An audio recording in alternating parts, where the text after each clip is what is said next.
Hello friends, स्वागत है आपका टीचिंग वर्ल्ड 288 में। आज हम नए सीरीज़ को लेकर आपसे जुड़े हैं।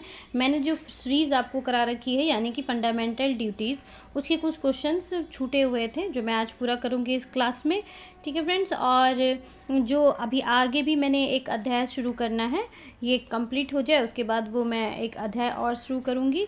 ठीक है, और अगर आपको मेरा कंटेंट अच्छा लगता हो या आपको ये कंटेंट लाभदायक लगता है तो इसे ज़रूर सब्सक्राइब कर लें मेरे चैनल को और लाइक ज़रूर कर लें।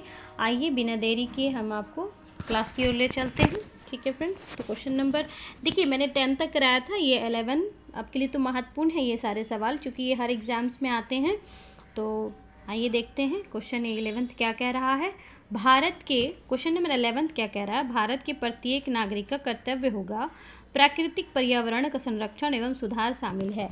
तो किस अनुच्छेद में ये शामिल है, देखते हैं। अनुच्छेद 21 ए है, अनुच्छेद बी अनुच्छेद 48 ए यानी कि 48 का ए, और या सी, ऑप्शन सी हो जाएगा अनुच्छेद 51, या ऑप्शन डी हो जाएगा अनुच्छेद 56 यानी कि 56। तो इसका जो राइट आंसर हो जाएगा फ्रेंड्स, इसका right answer option number C हो जाएगा। देखिए अनुच्छेद 51 हो जाएगा फ्रेंड्स, भारत के प्रत्येक नागरिक का कर्तव्य होगा वो प्राकृतिक पर्यावरण का संरक्षण और सुधार शामिल है। तो 51 में है, अनुच्छेद 51 में। ऐसे भी हर व्यक्ति यानी कि भारत के जितने भी नागरिक हैं उनको अपने पर्यावरण की संरक्षण करनी चाहिए, बचाव करनी चाहिए। ठीक है फ्रेंड्स, नेक्स्ट देख लेते हैं क्वेश्चन नंबर 12 क्या कह रहा है। क्वेश्चन नंबर 12 क्या कह रहा है, भारतीय संविधान के किस अनुच्छेद में 42वें संविधान विधायक द्वारा मूल कर्तव्यों को सम्मिलित किया गया है। मैं एक बार और रिपीट कर देती हूँ, ये क्वेश्चन इंपॉर्टेंट है। भारतीय संविधान के किस अनुच्छेद में 42वें संविधान विधेयक द्वारा मूल कर्तव्यों को सम्मिलित किया गया है। कौन से मूल कर्तव्यों को सम्मिलित किया गया है, आइए देखते हैं। ऑप्शन ए कह रहा है अनुच्छेद 50 में, ऑप्शन बी कह रहा है अनुच्छेद 51 ए में, या ऑप्शन सी हो जाएगा अनुच्छेद 52 में, या ऑप्शन डी हो जाएगा अनुच्छेद 53 में। तो इसका जो राइट आंसर हो जाएगा फ्रेंड्स, इसका right answer option number B हो जाएगा, यानी कि अनुच्छेद 51 ए में जो है ये सम्मिलित किया गया है, मूल कर्तव्यों को सम्मिलित किया गया। किस विधायक द्वारा, तो 42वें संविधान विधायक द्वारा। ठीक है, किस विधायक द्वारा, तो 42वें संविधान विधायक द्वारा। याद रखेंगे या नोट कर लेंगे इस क्वेश्चन को। देखिए क्वेश्चन से ये जो है पॉलिटिकल साइंस से क्वेश्चन है, और मैं जो आर्टिकल लाती हूँ वो आर्टिकल आना ही है आपके एग्जाम में। ठीक है फ्रेंड्स, देखिए नेक्स्ट क्वेश्चन देख लेते हैं। क्वेश्चन नंबर 13 क्या कह रहा है। क्वेश्चन नंबर 13 क्या कह रहा है, निम्नलिखित युग्मों में से कौन एक सुमेलित नहीं है। ये नेगेटिव क्वेश्चन है, सुमेलित नहीं है, बाकी सब सुमेलित है। यानी कि भाग 2 नागरिकता हो जाएगा, भाग 3 मूल अधिकार हो जाएगा, और भाग 4 जो हो जाएगा राज्य की नीति निर्देश तत्व हो जाएंगे। ठीक है, और ये जो भाग 4 है, भाग 5 है, तो ये भाग 5 जो है फ्रेंड्स ये गलत है। ये भाग 5 जो है ये गलत है, यानी कि डी जो है ये गलत है, डी गलत है, ये मूल कर्तव्य नहीं होगा। ठीक है, याद रखेंगे। यानी कि देखिए भाग 2 जो है नागरिकता हो जाएगा, भाग 3 मूल कर्तव्य हो जाएगा, भाग 4 में जो है राजनीति के निर्देशक तत्व हो जाएंगे, और ये भाग 4 जो है मूल कर्तव्य नहीं है, 5 जो है मूल कर्तव्य नहीं है। ठीक है फ्रेंड्स, नेक्स्ट देख लेते हैं। क्वेश्चन नंबर 14 क्या कह रहा है। क्वेश्चन नंबर 14 क्या कह रहा है, निम्नलिखित में से कौन सा एक मौलिक कर्तव्य नहीं है। मौलिक कर्तव्य मैंने पढ़ाया है, अब ये मौलिक कर्तव्य नहीं है, तो इसे पहचानना है हमें। पहला हो जाएगा ए हो जाएगा राष्ट्रगान का सम्मान करना, बी हो जाएगा राष्ट्रीय संपत्ति का बचाव करना, या सी हो जाएगा राष्ट्रीय महत्व के स्थानों और स्मारकों की रक्षा करना, या डी हो जाएगा प्राकृतिक वातावरण का संरक्षण और सुधार। तो इसमें तो देखिए यहाँ पे देखिए आपको यहाँ पे खुद ही आप कर लेंगे। देखिए पहला हो जाएगा राष्ट्रगान की सम्मान करना, वो तो सारे नागरिक करते हैं भारत के, और राष्ट्रपति की संपत्ति का बचाव भी करते हैं। ठीक है, अब देखिए यहाँ पे प्राकृतिक वातावरण का संरक्षण, अभी मैंने आपको ऊपर पढ़ाया, वातावरण का संरक्षण और सुधार भी करना है। ठीक है, तो यहाँ पे क्या है देख लीजिए, सी का क्या कह रहा है, राष्ट्रपति राष्ट्रीय महत्व के स्थानों और स्मारकों की रक्षा करना। अब बताइए कि राष्ट्रीय स्मारकों की स्थानों और स्मारकों की रक्षा करना क्या आपसे संभव है ये करना? नहीं, तो इसका जो राइट आंसर हो जाएगा ऑप्शन नंबर सी हो जाएगा। ठीक है फ्रेंड्स, तो ये नहीं होगा, ये जो है नहीं होगा। राष्ट्र महत्व के स्थानों और स्मारकों की रक्षा करना ये हम लोगों के कर्तव्य नहीं है, मौलिक कर्तव्य में सम्मिलित नहीं है। नेक्स्ट देख लेंगे क्वेश्चन नंबर 15 क्या कह रहा है। क्वेश्चन नंबर 15 क्या कह रहा है इसे ध्यानपूर्वक पढ़ेंगे। निम्नलिखित में से कौन सा तत्व भारतीय संविधान के भाग 4A मूल कर्तव्य में वर्णित नहीं है? नहीं है पूछ रहा है फिर से फ्रेंड्स, ठीक है, लिख लेंगे। ऑप्शन ए क्या कह रहा है, राष्ट्रीय ध्वज का आदर करना, बिल्कुल करते हैं। भारत के सभी लोगों के मध्य भाईचारे का भाव विकसित करना, बिल्कुल सही है।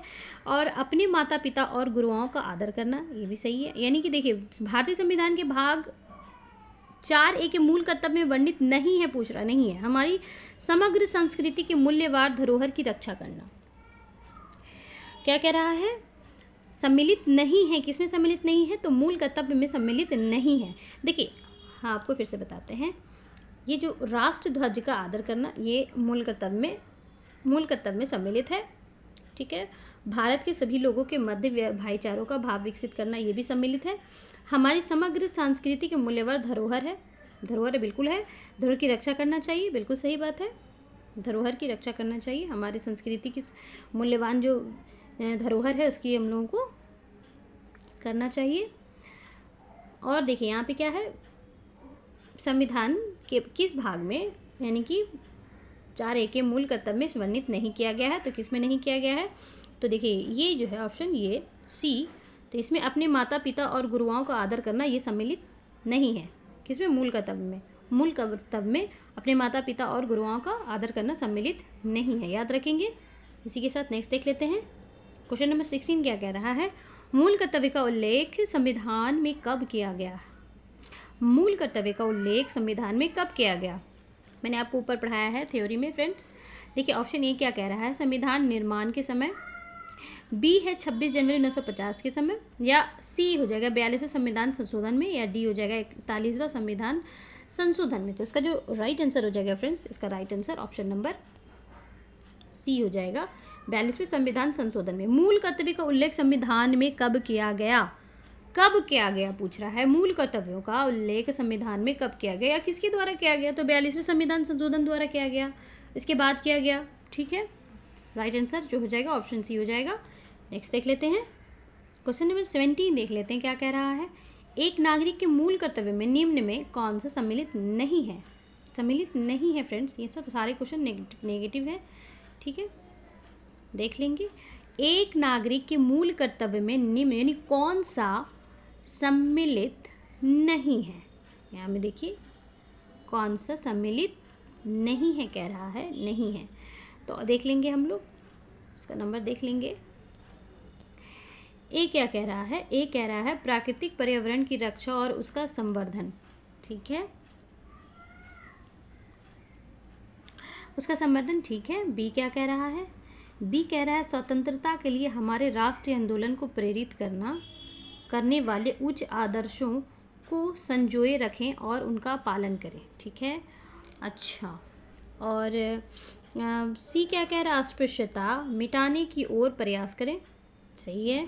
डी क्या कह रहा है, वैज्ञानिक दृष्टिकोण, मानववाद और ज्ञान अर्जन तथा सुधार की भावना का विकास करें। आपको क्या लग रहा है फ्रेंड्स, इसका राइट आंसर क्या हो जाएगा?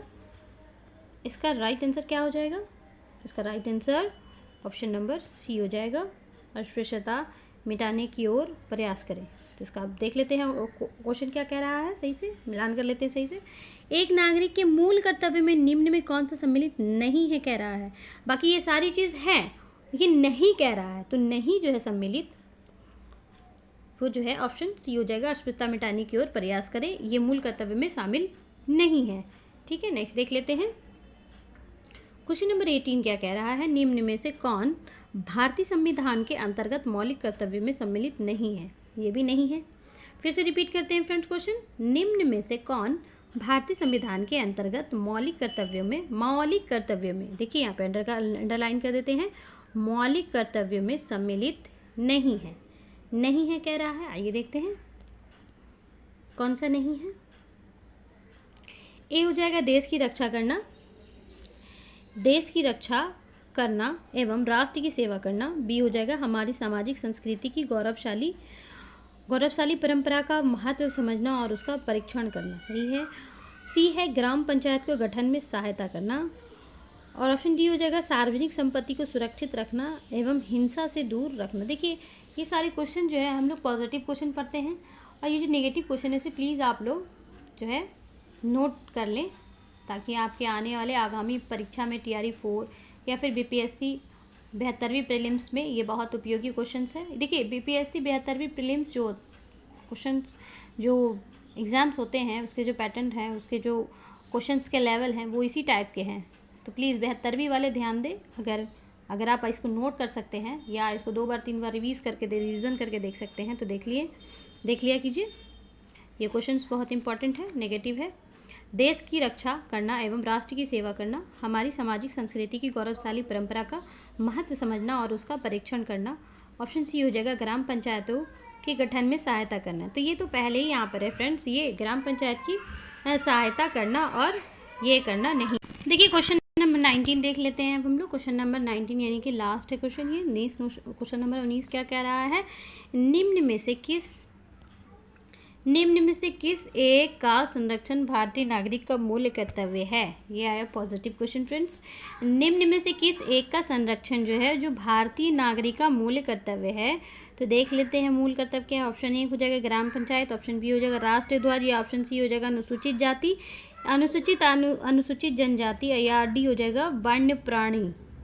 तो इसका जो राइट आंसर हो जाएगा फ्रेंड्स, इसका right answer option number D हो जाएगा, वन्य प्राणी हो जाएगा।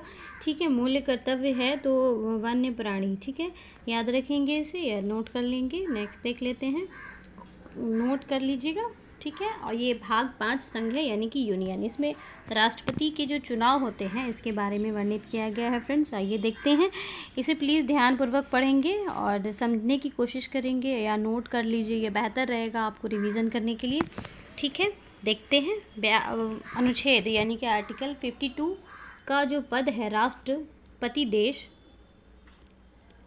देखिए राष्ट्रपति देश का औपचारिक नाम मात्र के लिए प्रमुख होता है।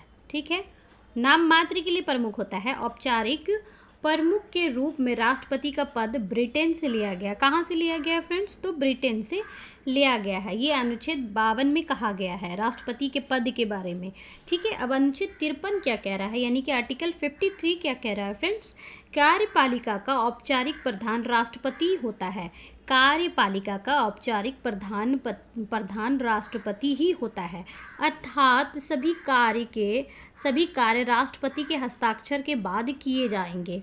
ठीक है, ये जो उनको जो है दिया गया है, ये आधार दिया गया है कि जितने भी कार्य हैं वो जो है राष्ट्रपति के हस्ताक्षर के बाद ही किए जाएंगे। कार्यपालिका का वास्तविक प्रधान, कार्यपालिका जो काम करता है उसका जो कार्यपालिका का जो वास्तविक प्रधान होता है वो PM होता है यानी कि प्रधानमंत्री होता है।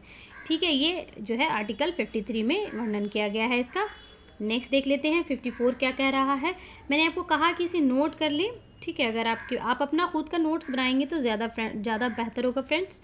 ठीक है, तो ये अनुच्छेद 54 क्या कह रहा है, राष्ट्रपति का निर्वाचन यानी कि इलेक्शन ऑफ द प्रेसिडेंट कैसे होता है, राष्ट्रपति का जो है निर्वाचन कैसे होता है। आइए 54 में ये वर्णित 54 में किया गया है।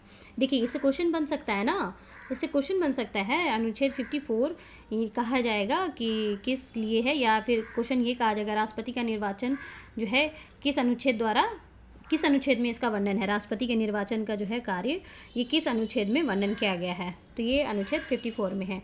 ठीक है, इसका निर्वाचन एकल संक्रमणीय अनुपातिक पद्धति द्वारा होता है। देखिए अनुपात निकाल के इसका जो है एकल संक्रमणीय होता है। पहले एकल होता है, अगर वो राष्ट्रपति अगर वो सेम अनुपात निकल गया तो फिर द्वितीय प्रणाली से होता है, अगर द्वितीय से नहीं हुआ तो तृतीय से होता है, फिर चौथुत्य नहीं होता है क्योंकि जितने निर्वाचित होते हैं उतना ही होता है। ठीक है, प्रत्यक्ष रूप से गुप्त मतदान होता है। क्यों होता है गुप्त मतदान, देखते हैं। गुप्त मतदान होता है प्रेसिडेंट का। ठीक है, एकल संक्रमणीय यानी कि सिंगल ट्रांसटेटिव मेथड से ही होता है। ठीक है, इस पद्धति द्वारा चुनाव में खड़े सभी उम्मीदवार को वरीयता क्रम में वोट देना होता है, वरीयता क्रम में वोट देना होता है। यानी कि अगर किसी को राष्ट्रपति के लिए अगर कोई खड़े हैं तो उनको उनकी वरीयता के आधार पे जो है उनको वोट दिया जाता है। यानी कि कितने मार्क्स कितने पोजीशन पे रखना होता है। यानी कि अगर एक राष्ट्रपति है और 3 लोग हैं तो उनको किस किस पोजीशन पे रखा जाता है। अगर किसी व्यक्ति ने 1 पे रखा, किसी ने 1 पे रखा, किसी ने 2 पे रखा, पोजीशन के अनुसार किसी ने 3 पे रखा, ऐसे करके होता है। और अगर किसी ने फिर ए को देखिए मैं आपको समझाती हूँ। देखिए मेरे पास तो बोर्ड है नहीं फ्रेंड्स, इसलिए मैं आपको यहाँ पे ही समझा सकती हूँ। ए हो जाएगा और ये है बी, ठीक है, और इसको मान लेते हैं हम लोग डी या सी, जो भी मान लेंगे, ठीक है। तो किसी ए वाले को ए ने दिया, बी को बी दिया, तो किसी एक ने दूसरे नंबर पे रखा, बी वाले को 2 पोजीशन पे रखा और सी वाले को 3 पे रखा। दूसरा आदमी आया, दूसरा आदमी ने उसको रखा, ए को 2 पोजीशन पे रखा और बी को जो है 1 पे रखा, ठीक है, और सी को जो है इसे भी 2 पे रखा गया, ठीक है। और यहाँ पे देखिए फिर क्या हो जाएगा, फिर तीसरा आदमी भी आएगा, वो पोजीशन के अकॉर्डिंग रखेगा। तो इससे जो हम लोग जोड़ लेंगे 2 1 3 और फिर 3 2 1 3, तो ये दोनों बराबर हो गया। देखिए पहले समझिए कि 2 और 1 3, किसी ने पोजीशन रखा, ए का पोजीशन 1 रखा, किसी ने 2 रखा, ठीक है। तो ऐसे ऐड करेंगे 2 1 3 ही भी हो जाएगा यहाँ पे, और यहाँ पे दोनों सेम हो गया। देखिए ये वाला भी सेम है और ये वाला भी सेम है, 2 1 3, तो ये भी सेम पोजीशन पे है। और इसे जो रखा गया यानी कि सी को जो रखा गया तो 2 और 3, यानी कि इसे 3 पोजीशन पे और इसे 3 पोजीशन पे, तो यहाँ पे डिस्ट्रॉय हो जाएगा। यहाँ पे जो है कोई भी नहीं जीता, डिस्ट्रॉय हो जाएगा 2 और 3। समझिए पहले मेरी बात को, किसी ने सी को जो है तीसरे पोजीशन पे रखा, किसी ने पसंद किया कि इसे 2 पोजीशन पे रखते हैं हम, तो यहाँ पे डिस्ट्रॉय हो गया, यहाँ पे कोई भी जो है नहीं जीता। और अब जैसे कि यहाँ पे कोई भी नहीं जीता, तो अब दूसरी चरण में जो होगा, जैसे कि ये डिस्ट्रॉय हो गया, ये चुनाव जो है डिस्ट्रॉय हो गया राष्ट्रपति का। अब दूसरे चरण में जो होगा फ्रेंड्स, तो दूसरे चरण में भी यही मेथड रहेगा। अब लोग देखना है कि कितने कितने लोग किस किस पोजीशन पे उनको जो है राष्ट्रपति को जो है किस किस पोजीशन पे रखते हैं, 1 2 3 किस किस पोजीशन पे रखते हैं। उसी के अनुसार जो है अगर ज़्यादा किसी का आता है पोजीशन बेहतर, तो उसके आधार पे वो जीत जाते हैं, ठीक है। अब हम लोग देख लेते हैं अनुपातिक पद्धति। अनुपातिक पद्धति देख लेते हैं कि अनुपातिक पद्धति प्रोपोर्शनल मेथड, इसके तहत एक राज्य का सभी विधायकों के मतों का योग को बराबर करना। समझिएगा फ्रेंड्स, ये बहुत, इसको समझना बहुत ज़रूरी है। राष्ट्रपति की चुनाव कैसे होती है, एवं सभी संसदों का मत मूल्य को बराबर करना। पहले सबको बराबर कर लेते हैं। प्रथम चरण की मतगणना में फर्स्ट, देखिए मैंने आपको बताया फर्स्ट फेज काउंटिंग में जो है, इसमें उम्मीदवार की पहली वरीयता सूची गिनी जाती है, फिर द्वितीय चरण में यानी कि सेकंड चरण में, पहले जो अगर वो जीत गया तो ठीक है, नहीं तो सेकंड चरण यानी कि सेकंड फेज काउंटिंग में इसमें द्वितीय वरीयता सूची गिनी जाती है। यह प्रथम चरण में, देखिए मैं आपको हम समझाती हूँ, ये प्रथम चरण में मत बराबर होने के बाद, अगर मत बराबर हो गया, मैंने आपको बताया, तो बीवी गिरी के, देखिए अगर वो बराबर हो गया तो वो जो चुनाव है वो डिस्ट्रॉ हो गया, ख़त्म हो गया, मतलब वो अब दोबारा होगा। अगर आगे नहीं निकला, सब बराबर हो गया, तो वो प्रथम चरण में नहीं होगा। अगर सेकंड फेज में भी वैसा ही हो गया तो उसमें भी नहीं होगा, ठीक है। अब देखिए ये किसके केस में हुआ था ऐसा, यानी कि 2 बार जो चुनाव है किस केस में हुआ था, अभी तक नहीं हुआ है, लेकिन जो पहली बार हुआ था, अभी इधर इस नहीं हो रहा है, लेकिन जो पहले जो हुआ था किसके काल में हुआ था, तो किनके राष्ट्रपति चुनाव में हुआ था, तो बीवी गिरी के निर्वाचन के समय में। याद रखेंगे किसके समय में, बीवी गिरी के द्वितीय जो चरण का फेज जो है राष्ट्रपति के लिए कब हुआ था, तो बीवी गिरी के चुनाव निर्वाचन के समय द्वितीय चरण की मतगणना हुई थी। याद रखेंगे, ये बहुत इंपॉर्टेंट प्रश्न है, ये बहुत इंपॉर्टेंट प्रश्न है फ्रेंड, बहुत इंपॉर्टेंट, वेरी वेरी इंपॉर्टेंट है, याद रखने की कोशिश करेंगे। अब देखिए आगे क्या कह रहा है, प्रत्यक्ष मतदान, अप्रत्यक्ष मतदान, इनडायरेक्ट इलेक्शन, ठीक है, इनडायरेक्ट इलेक्शन, राष्ट्रपति के निर्वाचन में जनता भाग नहीं लेती है, ये तो सभी जानते हैं, बल्कि जनता द्वारा चुने गए, हम लोग जो चुनते हैं प्रतिनिधि भाग लेते हैं, ठीक है, हम लोग के द्वारा जो प्रतिनिधि जो हैं चुने हुए हैं वो लोग भाग लेते हैं राष्ट्रपति के चुनाव के लिए। आइए देखते हैं आगे कौन कौन लोग लेते हैं निर्वाचित इसमें। तो देखिए राष्ट्रपति का जो निर्वाचन मंडल है प्रेसिडेंट इलेक्टोरल कॉलेज में कैसे इसका निर्वाचन होता है, आइए देखते हैं कि कितने लोग रहते हैं। राष्ट्रपति का जो निर्वाचन है, निर्वाचन मंडल में लोकसभा, राज्यसभा के सदस्य तथा सभी राज्य 28+3 यानी कि केंद्र शासित भी दिल्ली प्लस पांडुचेरी जम्मू कश्मीर केंद्र शासित प्रदेश के निर्वाचित सदस्य भाग लेते हैं। अब बताइए कि जो 28 सदस्य निर्वाचित सदस्य भाग लेते हैं यानी कि 28+3 कौन, दिल्ली पांडुचेरी जम्मू कश्मीर केंद्र शासित प्रदेश जितने भी हैं ये भाग लेते हैं किसके, इसमें इलेक्टोरल यानी कि प्रेसिडेंट इलेक्टोरल कॉलेज में जो है भाग लेते हैं राष्ट्रपति के चुनाव के लिए। ठीक है, अब हम लोग आगे देख लेते हैं, देखिए ध्यानपूर्वक इसे समझेंगे। अब आगे देख लेते हैं विधान परिषद में देखिए मैंने ऊपर क्या पढ़ा है आपको, इलेक्टोरल कॉलेज निर्वाचन मंडल में कौन कौन लोग लेते हैं राज्यसभा में, ये राज्यसभा के बारे में मैं आपको बता रही हूँ, राज्यसभा के बारे में। ठीक है, ये राज्यसभा के बारे में बता रही हूँ। अब देखिए यहाँ पे हम लोग बताते हैं विधान परिषद के बारे में। विधान परिषद से कितने लोग होते हैं, तो विधान परिषद राज्यसभा के 12 मनोनीत सदस्य राष्ट्रपति के निर्वाचन में भाग नहीं लेते हैं। देखिए विधान परिषद में जो है 12 परिषद में राज्यसभा के 12 मनोनीत राष्ट्रीय सदस्य राष्ट्रपति के निर्वाचन में भाग नहीं लेते हैं। याद रखेंगे इसे, कौन नहीं लेते हैं, तो विधान परिषद के राज्यसभा के 12 मनोनीत यानी कि राष्ट्रपति जिससे 12 लोगों को मनोनीत करता है, 2 एंग्लो इंडियन को करता है, तो वो राज्यसभा में मनोनीत नहीं करते हैं क्योंकि पक्षपात हो जाता है। ठीक है, याद रखेंगे इसे। आगे देख लेते हैं मुख्यमंत्री। देखिए मुख्यमंत्री कब लेते हैं सभा इसमें भाग, मुख्यमंत्री जब विधान परिषद का सदस्य होगा। देखिए फिर यहाँ पे नोट करेंगे, मुख्यमंत्री जब विधान परिषद का सदस्य होगा तो वह राष्ट्रपति के निर्वाचन में भाग नहीं लेगा। मुख्यमंत्री जब विधान परिषद का सदस्य होगा तो वह राष्ट्रपति के निर्वाचन में भाग नहीं लेगा। ठीक है, ये 69वां संविधान संशोधन 1990 द्वारा दिल्ली तथा पांडुचेरी में विधानसभा का गठन किया गया था।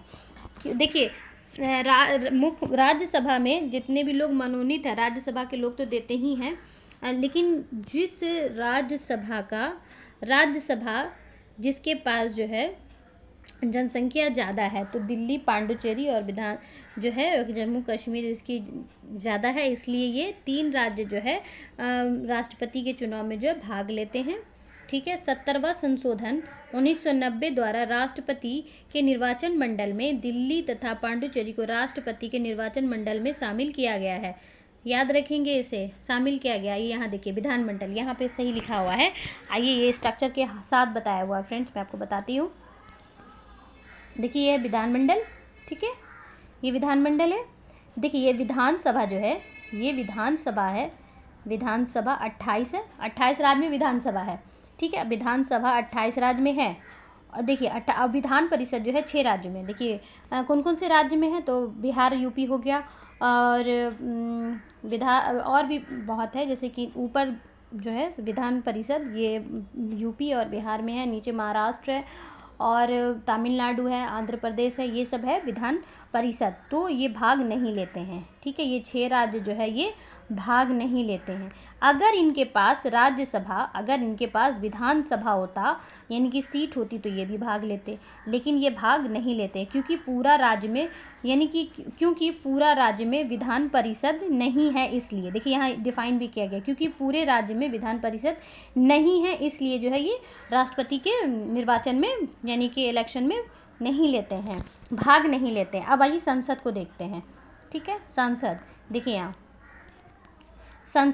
संसद के लोग लेते हैं। देखिए कितने हैं, लोकसभा में 543 सीट है और राज्यसभा में 245, तो ये लोग जो है भाग लेते हैं। ठीक है, अब देखिए 12, अब आगे दिखाते हैं आपको 12।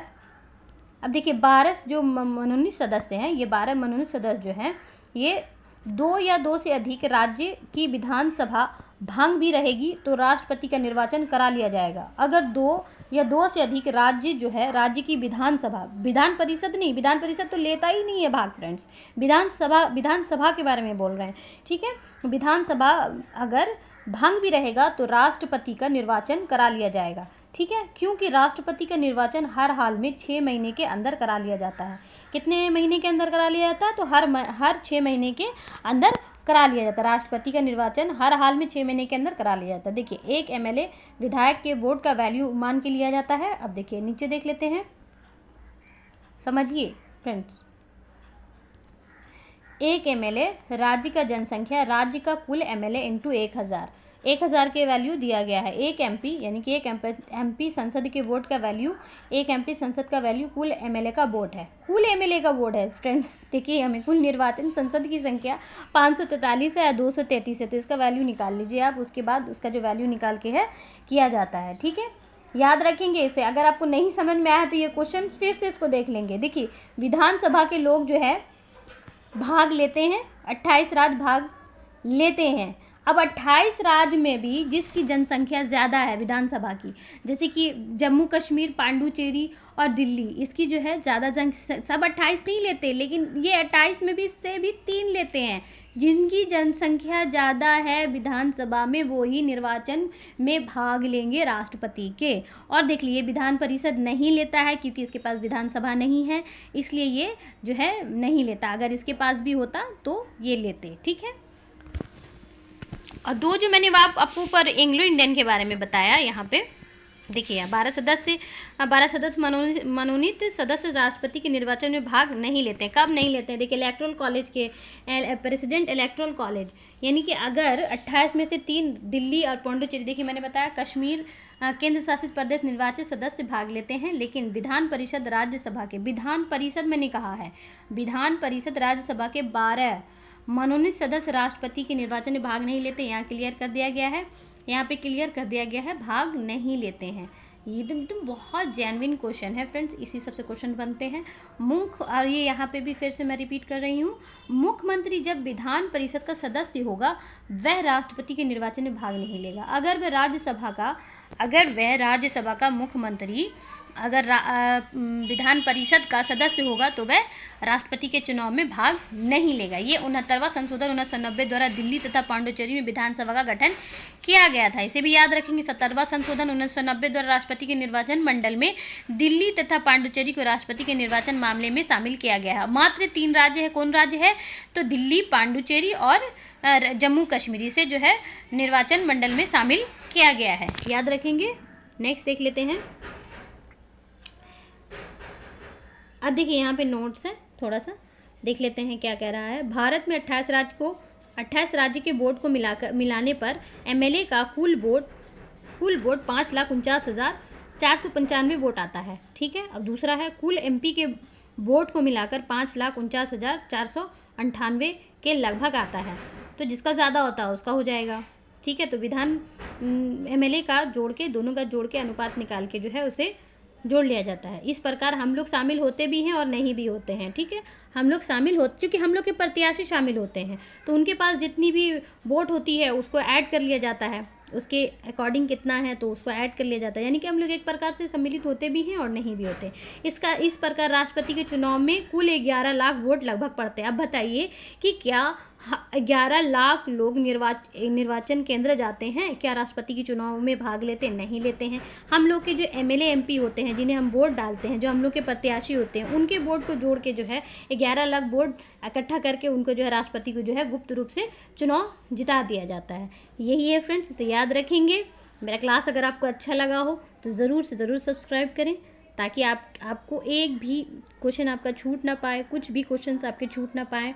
और अगर आपको कोई प्रॉब्लम है, अगर ये समझ में नहीं आ रहा है तो हमें ज़रूर मैसेज करें, ताकि हम आपको इसका रिप्लाई कर सकते हैं। ठीक है फ्रेंड्स, आज के लिए इतना ही। मिलते हैं नेक्स्ट क्लास में। इसी का ये बहुत छोटा है, अगर हम लोग नेक्स्ट क्लास में फिर मिलते हैं इसके संक्षिप्त के साथ। ठीक है फ्रेंड्स, आज के लिए इतना ही।